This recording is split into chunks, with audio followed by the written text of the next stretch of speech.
ભાવનગર શહેરમાં જવાહર મેદાન સામે આવેલી ઇનાર્કો કંપનીમાં અંદાજે 300 જેટલા કર્મચારીઓ રસ્તા ઉપર ઉતરીને વિરોધ પ્રદર્શન કર્યું હતું। કંપનીની આજુબાજુમાં સ્થાનિક રહેણાંકી હોવાને પગલે કંપની દ્વારા પોતાનું એક યુનિટને શહેરની બહાર ભોજપરા ફેરવ્યું છે। ત્યારે કાયમી કર્મચારી સિવાયના કર્મચારીઓને આવવા જવા અને પોતાના ભોજનનું આયોજન જાતે કરવાનું કંપનીએ કહેતા વિરોધમાં ઉતર્યા હતા। તેમાં કોન્ટ્રાક્ટના કર્મચારીઓને 550 જેટલું વેતન અને કાયમી કર્મચારીઓને 900 થી 1250 જેવું વેતન ચૂકવાતું હોય છે। કોન્ટ્રાક્ટ પર કામ કરતા કર્મચારીઓ સૌથી વધુ કામ કરવા છતાં પણ તેમની માંગણીઓ સ્વીકારવામાં આવતી નથી, જેથી રોષ ઠાલવ્યો હતો।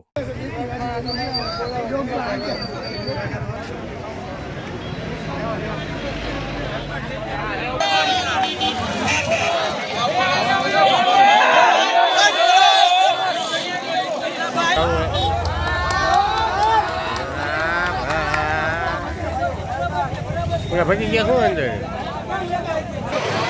બોલે ભાઈ પેલા આવી ગયા।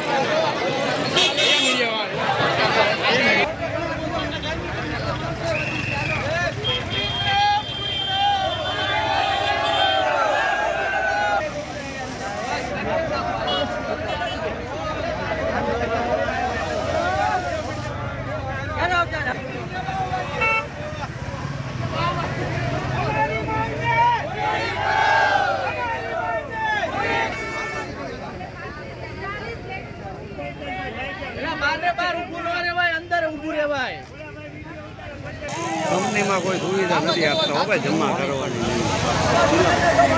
બોલ નાની માંગ પૂરી નથી કરતા, મોટી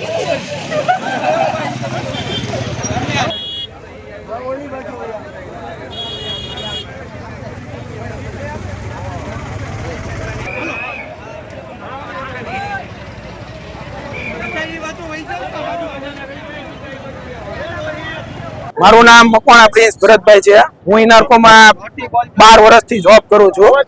અમારે હવે અત્યારે આઈનો પ્લાન્ટ કરદેજ ફરી રહ્યો છે, ત્યારે અમારી માંગ એવી છે કે બસ ભાડું, કેન્ટીન અને ચા ફ્રી મળે, જે કંપની દેવા તૈયાર નથી।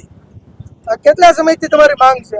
આ માંગ અત્યારે પ્લાન્ટ શિફ્ટ થયો એટલા માટે 1 મહિનાથી અમારી માંગ છે। શું જવાબ દેવામાં આવે છે?